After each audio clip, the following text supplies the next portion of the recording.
What's up, guys? It is Kyle Beast here on the pod with my boy Foss Beast. Say what's up, Foss Beast. What's up? And then, and then we got Porkis here to cover Dolphins and Eagles game. This is our Dolphins fan that we had on a couple weeks ago before the season started, and he's gonna talk about this tough Eagles loss for us. Say what's up, Pork. What's up, guys? I'm just wallowing in a little bit of depression. I'm starting to claw myself out, but I'm still hurting. All right, well, oh, excuse me, sorry guys. Preview for today's show. We got Dolphins at Eagles. We're gonna talk Bills. Gonna talk Browns. Deshaun Watson. Gonna talk Falcons at Bucs. Lions at Ravens. Chargers at Chiefs. Niners at Vikings. Then we're gonna end with a Thursday night preview and conference power rankings. Just the top 10 there. But with all that being said, let's get into Dolphins at Eagles. Eagles end up getting this dub 31-17. So what we're going to do here, guys, is I'm going to go over my kind of what I like about the Dolphins, what I dislike about the Dolphins. Brandon, you're going to talk about yours, and then Porkus, you're going to go over yours, and then I'm going to ask a couple questions for you, Porkus, if you don't mind. Does that sound good? Yeah, go. Yeah, shoot. Perfect. So what I got for the Dolphins is obviously, I mean, they've looked incredible. My biggest issues with them is when they've just played two real contenders so far, and it was the Dolphins or Eagles and Bills, and they got beat pretty soundly against both teams. And when they can't get the run game going, they just struggle. And Tua starts to target Tyreek Hill, especially with Waddle being in and out of the lineup. Late in the game, when Tua really needed to step up, you noticed he kind of just started staring down Tyreek Hill. And usually when their offense is clicking, he does a really good job of seeing coverage rolling over to Tyreek and instantly looking for a second read. So that was tough for me to see. Just late in the game when he needed to make a play, he just stared down Tyreek. I don't know. You might have a different opinion on that. But defensively, I think they're a lot better than people think. I think they did a really good job against the Eagles, truthfully, even with just Yeah. Xavier Howard being out. And then pass rush was pretty good against the really good offensive line that the Eagles have. And, man, Parker, you put me on this before the season started. Kader Coho, man. Holy shit. That guy, I felt like he... Yeah. Fuck, excuse me. I felt like he was always in just great positioning and was just looked like he was in position and just make a good play the entire game. So I'm really excited to see this defense once Ramsey and Howard come back. But Brandon, Oh yeah. what do you got for the Dolphins? Yeah, so gosh, I mean, an awesome Sunday night football matchup. You love seeing that. What I saw was the Eagles and the Dolphins, I thought were pretty even. Pretty even. It looks like to me that the Eagles were a little bit farther ahead in terms of they just looked like a different team. They looked like a more complete team overall. But the Dolphins kept it close until the end. And, if some things go the Dolphins' way, it could be a completely different game. But I still think, I mean, 6 times out of 10 that the Eagles beat the Dolphins. But yeah, I saw they weren't able to get the run game going, that outside zone that Mike McDaniel loves. And really the whole offense is based off that. The play action. If you can't get the run game going, you're not going to the linebackers aren't going to suck up and you can't get those deep crossers. And so, it just looked like the Eagles were the better team overall. And yeah, the Eagles, both sides of the ball, their line, they're going to be tough to beat, especially come December and January, man. They control the line of scrimmage every single game. All right, That's it. Park, go ahead on Eagle or on Dolphins. All right. So my team, we've been hot. We've been riding high. We've been super hot. Um, going into Sunday night, even in our season preview, I told you there's no way we were gonna win this game. In Philly Say that. with the Kelly Greens on. I mean, um, I would be remiss if I don't bring up the disparity in um, the officiating in this game in particular. I know it's been Yeah. bad for a lot of games. I mean, we could talk about the Cleveland game, but this one was pretty fucking bad. I mean, when you got 10 penalties on my team for 70 yards and zero on the other side, when you turn on the tape and you see Lane Johnson clotheslining Jalen Phillips every single play, um, and no yellow on the field. That's a bit of a problem. But past that, we still had a chance to win this game. We had we had a lot of chances actually, and we just couldn't convert. A big part of that was that Tua didn't have time to get to his second read most of the time in this game. Um, every time you looked up, you had Jalen Carter just blasting through our third string left guard, and you know when you don't have Teron Armstead, you don't have um, Isaiah Wynn went down in this game. He's been having a really good season, and without Connor Williams making all the calls at that center position, we got Liam Eichenberg out there. It's against a team like that and a front like that, you're just not gonna win. Um, but I'm very optimistic. Once our team after the bye week, we're gonna get a lot more healthy. Everybody's coming off IR, and I think we'll be right back on track to win this division. And I take issue with your point, Kyle.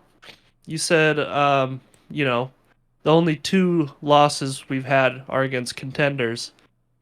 Do the Bills look like contenders to you right now?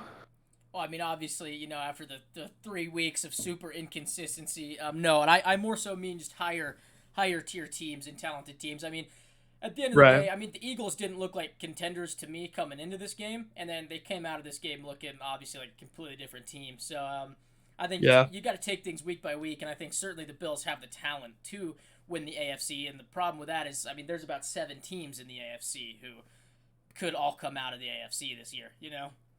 Oh yeah. So I mean, I kind of have to mark them as somewhat of a contender. Okay. But one thing I just really didn't like about this game is I think the defense did they force 2 turnovers or 3 turnovers? I'm forgetting. My defense? Yeah, the Dolphins. I believe it was only two. I think it was a pick and a fumble. Yeah, so I think it was only 2 as well, and that one of them was a pick six, right? And so it was just a Yeah. little disappointing to see that the Dolphins offense could only put up 10 points. Oh yeah. In this game, That was bad. obviously. But I have a couple questions for you, Park. Most contending teams, most Super Bowl teams, you hear it from John Lynch and Shanahan, how you just really want to develop a team is through the offensive line and the defensive line. So I think it's fair to say those are two weaker points for this Dolphins team. And I think it really showed in this loss. How concerned are you with that, when talking about their Super Bowl chances? I'm certainly concerned about the offensive lines. um, Going into this year, I was terrified. But through the first like 3 weeks, I was very impressed with our offensive line play. Obviously, Turan went out in the first half of that Bills game, and that's kind of when everything fell apart there. Connor Williams, I think, also that game hurt his groin. So, um, yeah, I mean, obviously, when you don't have an when your offensive line is all banged up and you're going against these really good fronts like the Bills and the Eagles have, like, it's going to be a long, long day. But I think in both, or less in the Bills game, but more in the Eagles game, I think our defensive front actually played really well, all things considered. Um, the point spread looks a little crazy, but I mean, they scored 2 touchdowns in the fourth quarter, so it was 17 all going into that fourth, and they got good field position on both of those touchdown drives. So, or at least, or I mean, excuse me, on one of those touchdown drives. But I don't really have my concern level is pretty low on the defensive line. I think that we're getting better every week. And with the offensive line, like, yeah, it is concerning a little bit, but it's just because Teron Armstead is a ticking time bomb for when he's going to go down, which just it really sucks. But when he's out there, it's I have no worries. I mean, Tua was pressured twice through the first 3 weeks against some good fronts. I mean, Randy Gregory is no slouch. Um, the defensive front over there in LA is really really good. So, and he clean all 3 of those games when we were healthy. So, um, yeah, offensive line, I'm concerned about health, but I'm not concerned about scheme and just overall play. Yeah, I'd say that's pretty fair. Brandon, you got anything on that? Yeah, definitely. Teron Armstead, he's definitely a difference maker, in my opinion. And yeah, Parker's right. Those defensive fronts, they're not bad. The thing that I think can really help the Dolphins is Mike McDaniel's scheme. You don't have to have world beaters at the offensive line. I mean, it helps, obviously. But Mike McDaniel's scheme, I think, does a good job of, I guess, mitigating the impact the offensive line, whether that's positive or negative, can have. And so, yeah, man, Tua has been really fun to watch. I have never been a Tua hater. I think he's gotten so much hate, and I personally never saw it. I thought he was a great prospect at Alabama when he came out, and yeah, I just don't think he was working with much when he wasn't playing well. And so it's cool to see that I wasn't my faith in Tua wasn't wrong. Yeah, I think he's solid, and I think yeah, I think as long as the Dolphins stay healthy, they're one of the best teams in the NFL. Oh, Brandon, official TuaNon member. Let's go. Yeah, I mean, I don't want to get too into the Tua argument. I mean, obviously, we can sit here and talk about the Dolphins and Eagles for 4 hours, right? I will say, obviously, I'll give credit where credit's due. Tua has proved me wrong, certainly this year. He's played incredible football. I think that obviously helps when you bring in a guy like Mike McDaniel and Jalen Waddle and Tyreek Hill. I think it makes it a little easier. But I'm going to get on to the next question. And I do feel like, as the Dolphins fan, I feel like you kind of have to go into the playoffs just saying Teron Armstead isn't going to be healthy, because he never is. Right. So I do think that is a concern, definitely, come playoff time. And then next question for you, Port. Just the only, like I said, just 2 higher tier teams. We talked about it earlier, the Bills and the Eagles. It looked like they really got after the Dolphins. I mean, with the AFC being so stacked this year, they have a legit 5 to 7 contenders. I mean, how worried are you, or how concerned are you that come playoff time, how well do you think the Dolphins are going to be able to beat consistent contenders, or consistently beat contenders? So I like I said, I think if we're healthy, I think we can beat anybody. We just have to get a little bit more physical. Is the really the issue? I mean, the defense has. I mean, all things considered, it has struggled. But that's to be expected when you're going from a press man type of scheme, blitz scheme to 2 high safeties, just sitting in your zones. I mean, our defense really hasn't been built for it, but I think that they're coming along really well. And Ramsey's already practicing full speed, which is crazy to me. Um, and so he's coming back. I think he's going to make a huge difference when it comes to, like, moving the secondary around, make sure everybody's like where they need to be, and just out, like, I think he's gonna make so many plays for us. Um, X is more of a press man guy. I was wrong about that in the season preview. Um, he is so much more of a natural man corner. So I'd like to see us kind of do what the Bills do when whenever you're sitting in your zones, but whenever somebody comes across your zone, you just stick to that guy. um Yeah, run a little I bit kind more of I edge. like I like how the Bills do that, so I think that we would be a lot better off if we kind of shifted over to that. But then again, like I said, with Ramsey coming back, I think the back end is going to be really good. Um and then, like I said before, our pass rush can really get after it. When they're hot. So yeah, I mean, defensively, we just got to be a little bit more physical at the point of attack, and I think we'll be I think we'll be fine. Honestly, I mean, I I think we beat the Jags. I think we beat the Ravens. I mean, I think Tua's undefeated against the Ravens. My biggest concerns are in the AFC are probably the Bills are our big brother, so we got to beat them. The Chiefs, obviously, we're gonna play them in Germany.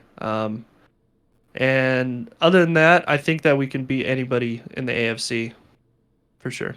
Yeah, one thing I will say about this Eagles team or this Dolphins team, just before we kind of go into the Bills a little bit, is I mean, when you get Xavier Howard and Jalen Ramsey back, that's obviously going to help the pass rush much more. And I mean, the pass rush is they're pretty good. You know, they played really good in this game, and they're just getting better and better each week, it seems. So I do think their defense is going to start helping them out a lot more later down the road too. So I do see a lot of upside for this team. I don't see a whole lot of downside.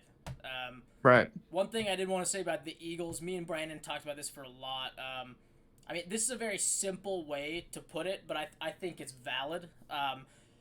Their run game is so good offensively, they're usually always playing ahead of the sticks, and their rush defense being so dominant, they're usually putting opposing teams either behind or not very much in front of the sticks. So a lot of teams are kind of forced to pass against them, and their secondary is having a lot of struggles, so it's working. But just to have that ability as a team just makes them so hard to beat, and then when they have just their tush push, it also changes so much in the game and makes it so hard for them to beat as well, because you'll see it. They'll run the football on 3rd and 6, 3rd and 4, just praying to get either 1 or 2 yards away and then instant tush push, and it makes it really makes it hard to beat this team, which I think come December, January, when they're all going to be close games. I call it aim assist. It's bullshit. That's funny. Brandon, you got yeah, they're just more physical than everybody. Honestly, like they're so physical. They're bigger than everybody. Like they really just bully teams. Yeah. Brandon, you got anything on the Eagles or Dolphins before we hop into the Bills? Eagles, not much. They're looking better and better each week. Dolphins, I mean, I think Tyreek Hill is probably the most impactful player in the NFL, not including quarterbacks. You got, I mean, 7 points whenever someone is lined up and press man against him without safety help. And that's happened this season, which is, it's ridiculous. I don't know why, but yeah, he's, I mean, he can completely change the game at any time. Well, yeah, let's get into Bills. I mean, I think a big thing that everyone's on their mind is what is going on with the Bills, right? We saw Milano and Tre'Davious White get hurt, and all of a sudden they look like a completely different team. This is what I'm seeing, so you guys can kind of let me know what you're seeing. But what I'm seeing with the Bills is that their ability to run the ball is just they're not doing it. They're not running the ball. They're not sticking with it. They're not doing it well, and I think it's really killing them. And the defense is really struggling, obviously, without the captain, Matt Milano, and Tre'Davious White, which is just resulting in less and more crucial opportunities for this Bills offense. Right? It kind of feels like there's a pressure for the Bills offense to put points on the board, and they're just getting less opportunities, and they're just getting out of rhythm because of it. And I did want to give a shout-out to Belichick for winning this game and hitting that 300-point mark. But what are you guys really seeing with the Bills? Brandon, you can go ahead. With the Bills, so as you know, I'm a huge draft guy. One of the knocks on Josh Allen coming out of Wyoming is he tries to be Superman too many times, tries to make all the plays. And that also, I think that's followed him to the NFL. And I think that's where some of the running issues are coming from. I think he wants to pass the ball down the field. And, I would too if I had his arm. It's incredible. The throws that he can make, no one else can make. And so I think that has some of it. Obviously, losing 2 All-Pros or Pro Bowl talents and Tre'Davious White and Matt Milano is going to have an impact. But, I mean, they've lost games against bottom-tier teams, which is – I mean, the NFL is a strange lady. You see it every single week. But, I mean, when a team like the Bills plays a team like the Patriots, the talent gap is, in my opinion – way too far, way too broad for the Bills to lose. And so, yeah, I didn't watch the game. I can't talk much on it, but those are my thoughts. Pork, what are you seeing on the Bills? I'm seeing the fact that they got rid of their true defensive captain in the offseason in Tremaine Edmonds is a huge loss. I told you this on the Dolphins preview quite a few weeks ago. I think that is a huge loss, especially with Matt Milano going down. In the game with Miami, Miami was still able to get over 200 yards on the ground. Even though, we shot ourselves in the foot with turnovers and they capitalized off of those. Um, here's the thing with Josh Allen. He's white Cam Newton. Oh, that's it. Yeah, I That's like that a that's lot. that's that's all he really is. And if you don't have an innovative play caller like he had with Dable, I mean, you started to see this last year. Uh, it's just sometimes he just, if he's running for 150 yards and throwing for 300, that fourth quarter is going to be brutal for him. Um, but the thing with the Bills offensively is like they've been starting so slow in the past couple of weeks that they really just get behind the ball and then Josh Allen goes, full Josh Allen and just starts, making stupid plays to try and, will his team to the win. But they really have no running game, and it seems like over the past few weeks, Josh Allen has just zeroed in on Stephon Diggs, and I think that comes from the locker room. To be completely honest with you, I don't think that that's necessarily a scheme thing.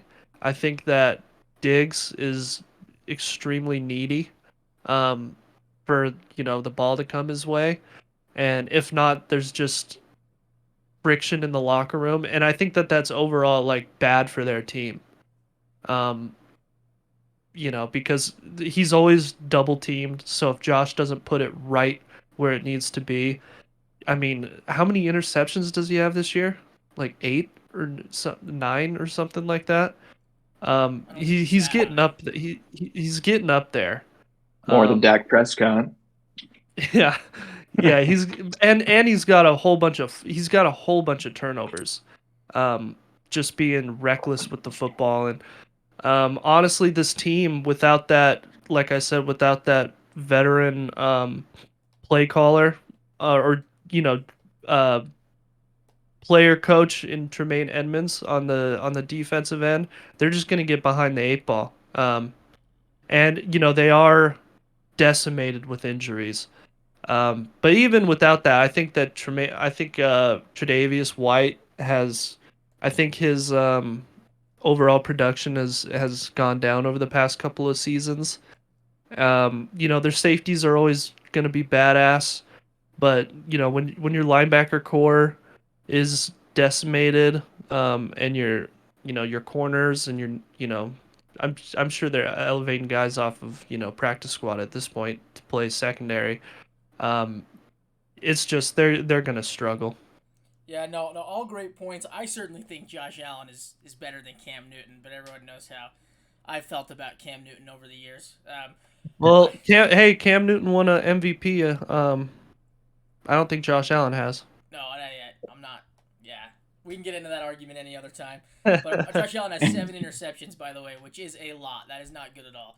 Um, but And it's more than Dak Prescott. yeah, I definitely think you Dak's balling. brought up amazing points, Parker, for that he doesn't have a great play caller, and I like to take a little bit of the blame away from Josh Allen, though. I do think it's more of a scheme thing. I think sticking with the run is definitely a scheme thing rather than a Josh Allen problem, and I also think they've just invested a lot of their salary cap and players just into that defensive side. And Yeah. they haven't really done so on the offensive line with having a guy like Josh Allen, and I think it's showed ever since this Bills team has been a higher tier team. But After Miami wins the Super Bowl this year, I hope you have me on again so I can. Yeah. Hey, you don't want that to happen, but you do want that to happen. no, yeah, I'm we telling certainly you. will. I wouldn't Especially, be upset. we will certainly have a Super Bowl preview for you as well, if they are there. So, Alrighty, man. but yeah, hey, talk to you later, Thanks. man. Thanks for having me on. Love you Yeah, guys. love you too. Love you. See ya. All right, well, now we're just going to have a quick little summary on Deshaun Watson here and just kind of what's going on. I mean, my thing with him is why on earth is he playing if he is hurt? It's kind of like he got hurt. It's like, oh, okay, let's get him an MRI. And it's like they kind of had to get him an MRI. and that now it's that they're showing there's no additional injury than the MRI they already had for him. So it's like, oh my God, what is going on? And I don't know if you watched any of the Browns game, Brandon, but the 3 throws he had basically before he came out, you could tell there's something wrong with his shoulder. Like, he had no power in there. So I just don't know what's going on. And I don't know, it's so weird. But what do you got? Yeah, honestly, this is what I think is going on. I think he wants to prove to everyone that he's still a legit talent. He can still play after everything that happened with his stuff off the field, and so I think that's probably going into it. At least that would be for me. I mean, I played college football, and I'm a competitor, and in the NFL, I mean, if people were spitting on my name like they are with Deshaun, I'd want to go out there and prove like, hey, I am still the fucking best. And I think that's probably, I don't know, could be, but if not, that's the thing, because it was odd when he got the concussion and then trainer said he was fine to go in and he was like, no. And so I guess it kind of makes that would make more sense. Yeah, no, that makes a lot of sense. I don't know. I think a big question is he gonna be like, is he still the Deshaun Watson that we knew from Houston? And I'm actually gone with that. I definitely don't think he is. I think the Browns made a big mistake. I think it's kind of I'm not gonna say it's over with the talent they have, but I certainly think like him being as good as he was in Houston is done. I think it's over. Yeah, definitely could be. It takes a while to get back. I remember I took a break in college, took about a year off, and it took me a year and a half to 2 years. And even then, I didn't get back to what I was. And so I think that's definitely going on with Deshaun. I mean, the NFL is so fast. I can't even imagine trying to process some of the things quarterbacks have to. And so, yeah, it's an uphill battle for Deshaun Watson at this point. No, yeah, that's a good point. But let's move on. Let's talk Hotlanta at Bucs, baby. Let's go. Hotlanta gets the dub 16-13. We are hopping into Hotlanta. Number 1 in the NFC South. Let's go. Notion for the last couple weeks has been offense is actually looking really clean, right? But leaving crucial points on the board with horribly bad turnovers. We had 3 red zone fumbles. Probably should have won this game 30-13. And defensively, I mean, we've looked really good, but I feel like every week there's also one blatant miscommunication that results in at least 20 yards, which is annoying. Pass rush and rush defense has looked much better, but it really kind of sucked seeing Okudah and Terrell lose both of their matchups this week. I think it's fair to say Mike Evans got the best of A.J. Terrell. Just a crap ton of holding calls and a lot of Mike Evans looking open. The second half looked really good, though. Okudah struggled a decent amount in this game. I think my question for you is you still have that link, right?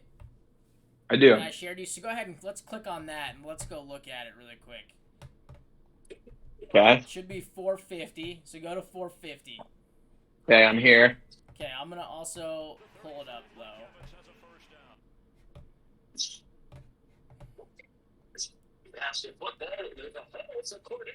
So you can go ahead and watch the play.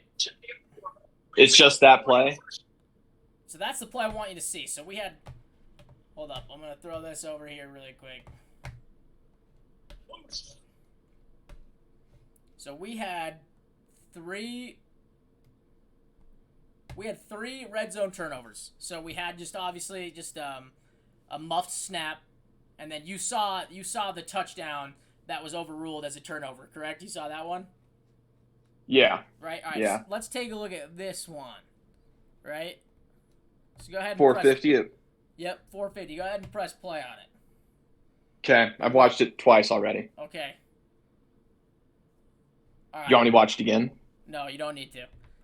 Okay. So off of first impression, who's that on? What are you seeing? You seeing bad luck or are you seeing an actual mistake? No, that's just a good play by is it Shaq Barrett, number 7? Barrett, whoever yeah. the pass rusher is. Yeah, it's just a good play. Yeah, absolutely torches Caleb McGarry, right? I will say this though, if Yeah. you go back and watch it, I will say so. It looks like if you go back and watch it, looks like he's hitting Van Jefferson over the drag as Drake London takes the 2 safeties out of the play, and Bijan is here. So Drake London takes the safety out of the play, and Pitts is taking the other safety. And Van Jefferson's, or excuse me, a dig, not a drag, is going to run the dig right behind Devin White, right? And that looks like he's going where he's going with the ball, right? I couldn't tell you. Okay, well, I that is mean, where probably, he's going. but I watched the game. okay. That is where he's going with the ball. Now, I actually think it's a great read. I'm trying to see how fast Shaq Barrett and whatever other guy is there are there within probably a second and a half, which is pretty incredible. Yeah, it's a great pass rush. You'd like to see... Man, I mean, I'd like to see maybe Desmond Ridder just I guess have a little more pocket presence and just hit the ground there, and we take the 3. But it's kind of hard to put that on him. I mean, Shaq Barrett is holding the ball within a second. It feels like. So.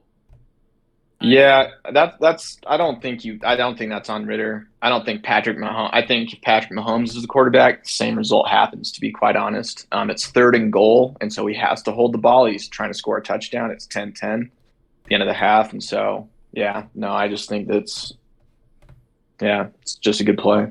Well, that's what I like to hear. I think that's what all Falcons fans like to hear. And then obviously, I think that one where he had a touchdown, right? And Antoine Winfield hit it out. I feel like that one you kind of have to say is on Ridder. I mean, that's one of those ones you got to keep tucked in all the way in, and you probably got to dive into the end zone there, right? It's just a focus thing, man. Like it's tough because once you break the plane, the play is over, and so I honestly don't fault Ridder for that. I mean, if you want to get stingy, yeah, you say you tuck it and stuff and make sure, but like, come on. Like, I don't know. I think it's just I don't think that's a mistake that will continue to happen. It's just bad luck. No, yeah. I certainly don't think it's a mistake. It's going to continue to happen. I do blame Ridder, though. I mean, that's a big difference in a game. That's 7 points being taken off the board, I think, when all you have to do is either switch hands or just tuck it and dive into the end zone. You know, I mean, it is kind of bad luck. You probably didn't see Antoine Winfield. But and then the other one was the muff snap. I feel like that happens every now and then. Another bad luck. Yeah. But it's hard. I mean, so we have 3 turnovers, and we're all kind of saying bad luck. And, I mean, how likely is it to just have 3 bad luck turnovers in the red zone come at you? You know, I feel like at some point you kind of have to get on coaching and players, right? Yeah, focus thing. Yeah, and just being, I mean, mentally aware of what's going on. I see what you're saying, and the fact that you can't just say it's bad luck, and where is the line in that? Yeah, it's honestly, with all 3 of those, I'd burn the tape and move on. That's fair. I mean, as a fan or even as a coach. What? As a fan, you burn the tape and move on, or even as a coach, like I feel like the coaches should warrant this and fix it. But I mean, and like the fans, me personally, I'm sitting here going, yeah, no, I think we're fine. I think it's more young mistakes, and just it kind of happens. Yeah, as a coach, you definitely bring it up, and it's inexcusable. Like, you should have blown out this team, but after that, whatever. Yeah, like, I agree. Bring it up, make it a point, but after that, it's gone. I agree. And my question for you was, you know, can you chalk these turnovers up to just being really young offensive team, or is this a problem that you can't really excuse? And I feel like we got your answer. You certainly are saying this is just kind of, it happens, just let's move on type thing, correct? Yeah. Yeah, I can't agree more with that. Bucs, you know, honestly, they looked a lot worse than I thought they would, truthfully. I thought they were pretty good this year. I didn't see anything outstanding. Like I said, I feel like we looked like a 30-13 type of game rather than a 16-13 game, how much better we looked. And I don't think we're like an insane team. So I thought they looked pretty bad. Their offensive line and run game struggled a lot. Defensively, I mean, Ridder in our run game really got after him. And last week, just like last week when the Commanders gave us every chance to win the game, the Falcons literally gave the Bucs every chance to win this game, and they couldn't do it. I mean, 3 red zone turnovers, just asking to lose a game in this league. It is just saying, here, take it over, because we're obviously leaving. We left at least, I mean, let's say you get 3 field goals. We left at least 9 points off the board, right? And one was at the 1-yard line on first down, so I'd assume that's a touchdown. But that's pretty horrific. I got really nothing else to say on the Bucs there. I say we just jump in this Lions at Ravens game. I think everyone's pretty loved watching that. You got anything to say about the Bucs, or you want to hop into Lions at Ravens? I mean, to finish up, gosh, a week ago I said that AJ Terrell looks like the best corner in the entire league. I stand by that. Mike Evans is so freaking good. Something my old coach in college used to say. Didn't like to hear it when he said it, but it makes sense now. Is the other guys get paid too? I mean, Mike Evans is one of the best wide receivers, honestly, probably to ever play the game. Since he's came in the league, he's just produced. And it's an offensive league too. You're meant to score points. That's what gets the fans excited. That's what makes them money. And so, AJ Terrell, I think he's going to be fine. I love AJ Terrell. He is so much fun to watch. No, I agree. I certainly agree with you there. Yeah, he is really fun to watch. He's just kind of disappointing a little bit to see. You'd like to see. I wanted to see a little more out of the secondary, but in the second half they played very good. So maybe we did see it, and I'm just a little too stingy. Let's go Lions at Ravens. Man, wow. I don't know if anyone saw this coming. Making me look really stupid. I just got in an argument with some fans saying that Lions are a contender. Ravens get the easy dub, 38-6. Man, Lions offensively. Honestly, it looks like they just got really schemed up by this Ravens defense, right? This is what I saw the Ravens doing. Go ahead. What were you gonna say? Nah, I'll say something after you. I was just going to say, it looks like they disguised a lot of coverages. They refused to give Jared his first read and really getting after Jared in particular with the pass rush. They took away the run game early, and then obviously they didn't need to later on when they were up 28-0. It felt like just a perfect storm for the Ravens on defense. No, not on defense, sorry. I'll talk about their offense later, but defensively for the Lions, it really looked like the Ravens' day. I feel like the Ravens had a perfect storm offensively, and I still like this Lions defense, especially when they get more healthy, but sometimes there's just nothing you can do when an offense is playing that clean. I mean, that's just by far the best the Ravens have looked all year by a mile. What do you got on the Lions in this game? It really is not so much on the Lions. I don't think the Lions played particularly bad. I just think the Ravens played incredibly good. Something that stands out to me is in my days playing college football, I felt particularly different playing at home versus having to travel. And of course, the NFL is traveling much different than you are in D2 football, but at the same time, travel wears on you. The Ravens hadn't played at home in a month, I think. And so I think that had a lot to do with it. And also, they're extremely talented. I think the Ravens playing at home, I think them getting that rest. And I also think it being a big game, the Ravens just came out and, I mean, gosh, they looked so good. It was the Ravens' day. The NFL is a strange lady. You could play that game 9 more times, and the Ravens wouldn't dominate like that again. Yeah, I absolutely agree with that. I mean, shout out to Lamar though, man. I mean, and their offensive line, right? They played really good. Lamar looked incredible because of it. And one thing I did want to note in this game, I finally saw Lamar stop improvising for like a huge play or a touchdown, right? I saw him improvising while keeping his eyes downfield and taking like easy 10, 15 yards. And I think that's a big like just development for his career. You know what I mean? I think that's awesome to see. I feel like he always tries to make too much happen, and he's always looking for something bigger. When in reality, he just needs to keep his eyes downfield and get rid of the ball. Yeah, Lamar's awesome. He is really good at playing football. Yeah, he is. I mean, he still has that one turnover every week though. Had it in this game as well. So, but anyway, Let's get into Chargers at Chiefs. Chiefs take an easy dub, 31-17. I don't really have a whole lot to say about the Chiefs. Obviously, they're just a really good team. The offense looked really good in this game, which is good to see because they've struggled. Feel like they kind of always get after the Chargers defense pretty soundly. I just love watching the Chargers Chiefs. It's always a close game until it really isn't. It's kind of like the Chiefs are just like like here, you want the cookie, no, you're not going to get it, type thing. Still really good to see the offense play that well. The defense obviously continues to play really well. Definitely the strong point, I think, for the Chiefs this year. But Chargers, man, not a whole lot to say about the Chargers either, other than what I've said these past couple weeks. And the defense continues to be pretty bad, and the offense isn't meeting expectations. And I think Justin Herbert and this team are letting every Charger fan down. Question for you, Brandon. Is it fair to say that Justin Herbert has gotten worse? Like since his, let's say, sophomore season?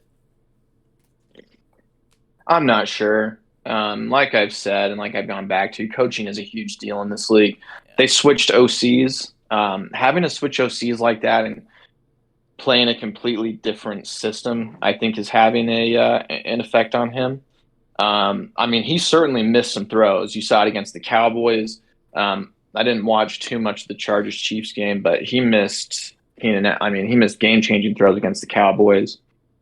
He does have a broken finger on his left hand. You wonder how much that's affecting him.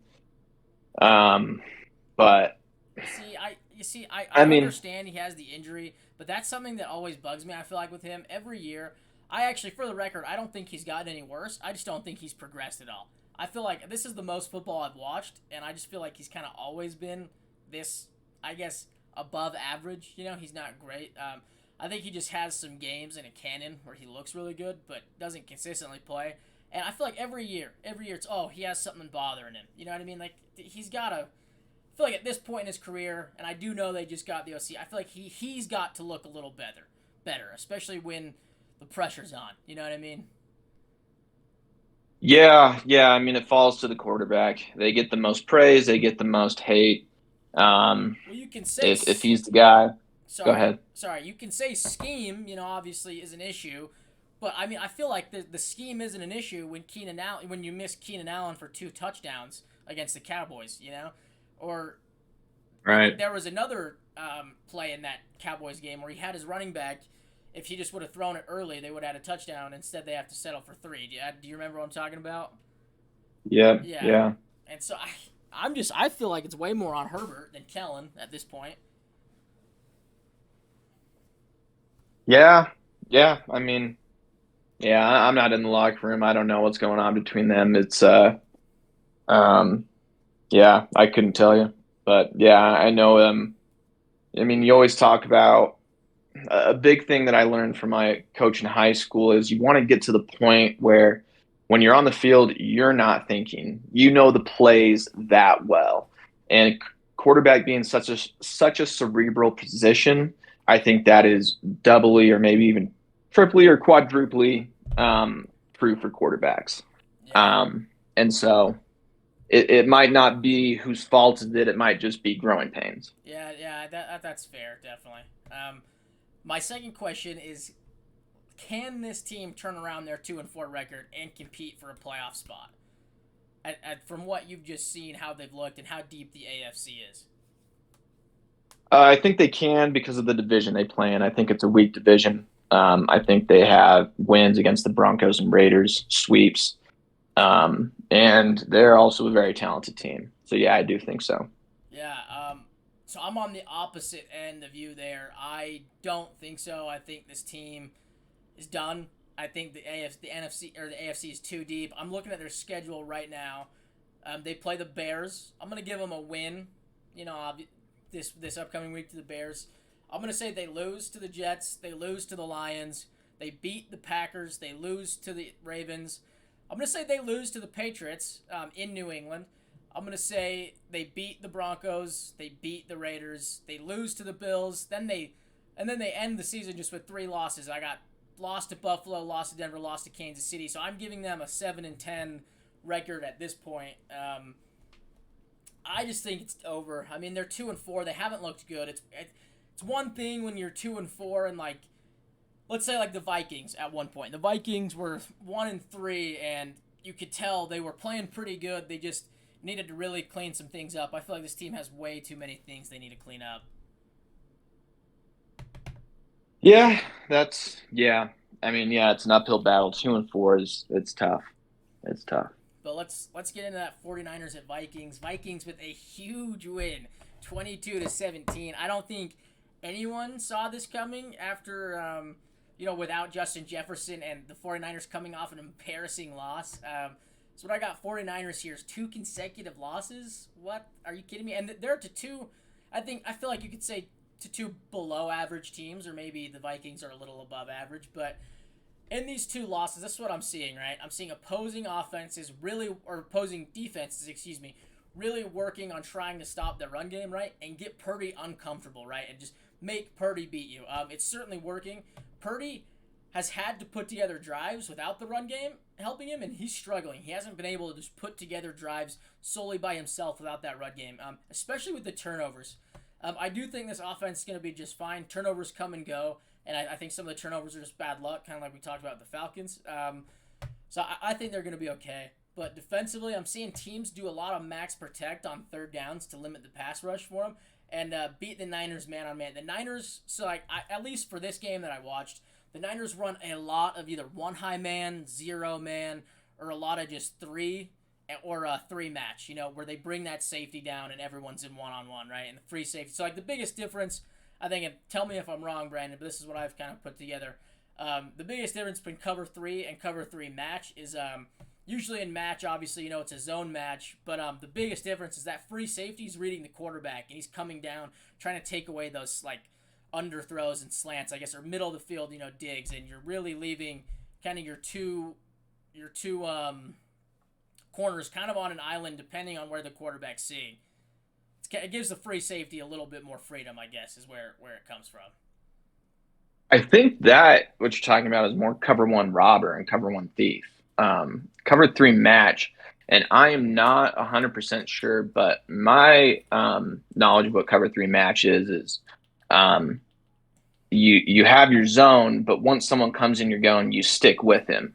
You match him in a sense. You follow him even if he is a crosser, and eventually everyone gets covered because you've matched everyone. Everyone's got into someone's zones. But I'm not sure. No, I mean the verbiage is different for I think each scheme, obviously, so it probably depends. Right. But I do know that usually in a match zone, usually a free safety is coming down to help. Not robbing per se, but he's just reading the quarterback. Not even helping or coming down. He's just reading the quarterback at the end of the day. But they run a lot of that. Anyway, Vikings, other than the interception, Kirk played, I think, a pretty perfect game. He had a few plays that had me going crazy. You got something for us? So cover 3 match. Cover 3 match is zone for the linebackers, but you're man matching on the outside. So it looks like the outside receivers are matched, and then everyone else plays zone. That makes sense. Yeah, that does make sense. I'm still 99% sure though the safety is reading the quarterback in that zone. Wasn't everyone reading the quarterback in zone? Well, in 3 sky though, you want your safety not letting anything behind him. Your free safety or the over the top safety. Well, then okay, all right. Which I don't know. I don't know. I mean that's just I've researched it a decent amount and that's just what I found. But I'm not sure. Like I said, the verbiage is probably really different, and at the end of the day, I feel like the only people who probably know are the defensive coordinators in the NFL. Right, yeah, verbiage is different. Yeah, but I think this is the problem with Kirk Cousins, right? Why people think he's a lot better than he actually is. He has these games where he just plays so perfect. He has an interception, sure, but he wills his team to a victory by playing so good. I mean, I think we'd probably be having a really different conversation if Addison doesn't strip that ball from Charvarius Ward and take it to the house, right? So I think that's one thing to also show, Kirk is I mean, I think anyone who's watched the Vikings this year would be able to tell you, I mean, Kirk isn't the only reason, but he's a pretty big reason on why they've been losing games this year. And then he has a game like this, and everyone sees he has the ability, right? But then doesn't really understand why he's usually why he's usually never this good. That's my opinion on Kirk. I don't think he's a good quarterback. I think he's an above average quarterback. Yeah, he played incredible. He honestly won them the game. Yeah, Addison stripping that ball. That ball was behind Jordan Addison. Yeah. So good play by him. They were But in 0 though, and there was heavy pressure. It's like I'm not gonna kill him. right. Yeah, okay, yeah, good point. Yeah, it's yeah. Kirk is he's the biggest hot and cold quarterback in the league, it feels like. He just has games that he completely balls out and then others where nothing works and you wonder why. Yeah, you really do wonder why. A question for you on this Vikings team though: can this team turn around? So they dug a pretty huge hole. They were 1-3, right? Can they turn around that grave? I think they're 3-4 right now, right? So can they turn Yeah. around? Do you think this team can get into the playoffs? Do you think they will? I don't. I don't think the Vikings are as talented as the Chargers. I think the Vikings are better than their record indicates, but I don't think they are. No, I don't think so.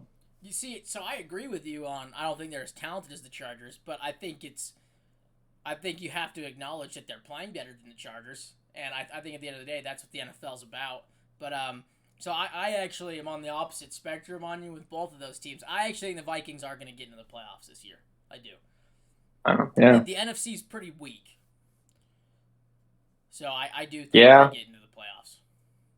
See, yeah, that's been a huge storyline. I don't think the NFC is as weak as people think it is, and I don't think the AFC is as strong as people think it is. Well, let me hold you right there, because we are Okay. we're now moving into top 10 conference power rankings, and now we will show you why I do think this NFC conference is way weaker than the AFC conference. So let's go over. I'm just gonna give my teams really quick. This is what I got. Eagles jump up to number 1 for me. I know that's a little bit bipolar and pretty wild that they jumped all the way up to number 1 for me from last week, but they do. I'm gonna try and throw this on. Well, no, I got Eagles at number 1, and then I have the Niners dropping to the 2nd spot. I have the Cowboys staying at 3, just because that's where they are. I'm gonna try and throw this on for you guys to see. But we'd like to still see Brandon. Mm. I'm looking at all the teams, and yeah, I see what you're saying. Yeah. Jesus. Give me 1 second here, guys. There we go. Okay. Oh, great. You guys can't see me, though. Okay, here we go. Perfect. This is perfect. So I have the Eagles, right, going up to number 1. Niners 2. Cowboys to 3 on my power rankings. Lions dropping down from 2 to 4. Seahawks coming up 1. Coming up to that 5th spot. I have the Falcons, actually as the 6th best team in the NFC, going up to 4. I got the Rams dropping down to 7. The Vikings coming from off of the board up to 8. The Bucs go down to 9, and the Commanders go down a couple spots to 10. I mean, just looking at that, I feel like we got 4 teams that could actually do anything to these AFC teams. But in my AFC rankings, I got the Chiefs at number 1. I think they jumped up. The Ravens stay at 2nd. Dolphins go down to 3. I got the Jags coming up to the 4th spot. And one thing I loved what Trevor Lawrence said the other day, he said, hey, you guys keep having your opinions. We'll keep finding ways to keep winning. And that's all they've done, right, is they've just been able to keep winning, which is really cool. And then I got Browns going down a spot, 5th. I have the Bengals staying at 6th. The Bills dropping down to the 7th spot. The Steelers up to the 8th. The Steelers are 4-2, and I think they're one of the worst teams in the league. And it's pretty wild that they just find ways to win games. So, good for them. Jets staying at 9. I got the Texans going up onto the rankings at 10. And then I did want to put an honorary mention as the Colts at 11, just because I think the Colts are a lot better than they were last year, and I think they're a pretty good team. Yeah, they're in the NFC particularly. There's quite the drop off after the first 4 teams, in my opinion. Whereas that's not as true in the AFC. I mean, you got the Bills and Bengals who could really do something, and they're pretty lower on the standings. You know what I mean? Yeah. I mean, do you disagree with any of my standings or where I got them ranked as? Maybe the Rams. I think the Rams are a little bit better. You just But lost to the they're Steelers, weird. though. Their defense is not. I don't know. Isn't as good. I think the Bengals are a little bit better than you gave them credit for. Hard to say. Other than that, no. I think it's pretty solid. All right, well, that's all I'd hear. Let's get into this. All right, we're almost done, guys. We're just going to get into this Thursday night preview. We got, who is it? It's the Bills at Bucs, or is it Bucs at Bills? It's Bills at Bucs. No, it's Bucs at Oh, it's Bills. Bucs at Bills. Wow, so that changes. All right, so, I mean, what do you got for us? You go first. Bucs Bills. You're playing in Buffalo. It's getting cold. I think the Bills are going to come out and just handle the Bucs. The Bucs are okay. They're not great, but I think we're going to see the Bills play really well. Okay, so the line is 9.5 for Buffalo. That's tough. I'd put money on the Bucs covering. That's me personally. I would probably do the opposite. Okay, now here's why. I am a okay. Now this team this is one I feel like you really have to think about, right? It's the Bills at home. They're 3-1 at home. Do I think they're gonna win this game? Absolutely. Do I think they could easily win this game by 10? Absolutely. Right? But I mean the bet itself is you're gonna make more money if the Bucs do cover, right? So I feel like obviously if you did like a team, I feel like you just gotta think hard. The Bills offense is struggling. The Bucs do have a pretty good defense. Like, they struggled against Atlanta, but they can come out and play good. They've played good other than that Atlanta game, their defense has, in their front seven. And that's where the Bills have struggled all year, is trying to get their run game going and just having to rely on Josh Allen and Stephon Diggs, basically. So, this is one where I actually kind of like the Bucs covering, and I think we might see a Bucs win and a Baker upset. I'm not going to lie. Now, I wouldn't put money on that, on the Bucs winning, but I kind of like the Bucs matchup in this one, truthfully. Yeah, especially with Tre'Davious White being out. The Bucs have good wide receivers. Yeah, and Baker hasn't been bad. Their run game has just struggled. No. That's been the big thing, I think, this year. So, honestly, I'm just going to... I don't want to go out on a limb and get just killed for it, like I have every Thursday night, but... I'm going to go out on a limb, and I'm going to say... Okay, no. I'm going to say the Bills win this game. I'm going to say they win it 24-20. Let's go 24-20 Bills. That's what I'm going to say. All right. Yeah. I'd say 31-20 Bills. 31-20 Bills. Wow, okay. Well... Yeah, I mean, we'll see what happens. It'll be a fun game to watch. I hope. Hopefully it's not a bad game to watch. But that's going to be it for today, guys. We will probably see you in a couple days talking about just NFL Week 8 previews. And we will catch you next time. Everyone have a good day. Bye.